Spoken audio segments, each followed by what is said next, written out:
You know what we're not going to do? We're not going to talk about the original lampshade, the alabaster one that gave the most beautiful, soft, warm glow. We're not going back there because it's gone. It's shattered. But we found a replacement, but it's cold and it's white and it's bright and I hate it. So we're going to fix it. We are breaking out the alcohol inks today, my friends. Not the alcohol, we'll get to that later, but the alcohol inks. And for that, you're going to need some 91% alcohol. You're going to need some felt pads. You can just get a sheet and cut them up, and you're going to need some gloves today. Now, you can grab any colors you want, you guys, but I want to recreate the warm glow that I used to have. So I'm grabbing all kinds of warm tones and my stamping pad. So this is a trick I learned many years ago. I'm just taking about half my colors, putting them on the stamping pad, just like little dots.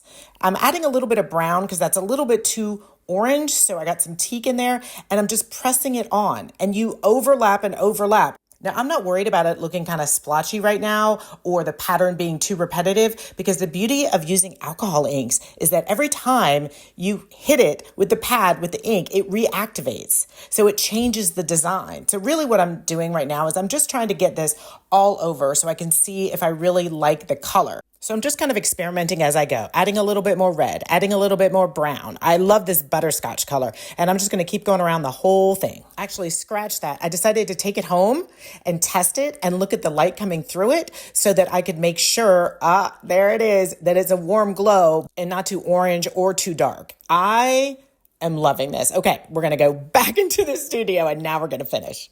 I'm realizing I can get a little bit more heavy-handed with the darker colors and it's still going to look beautiful. So I am loading this felt up.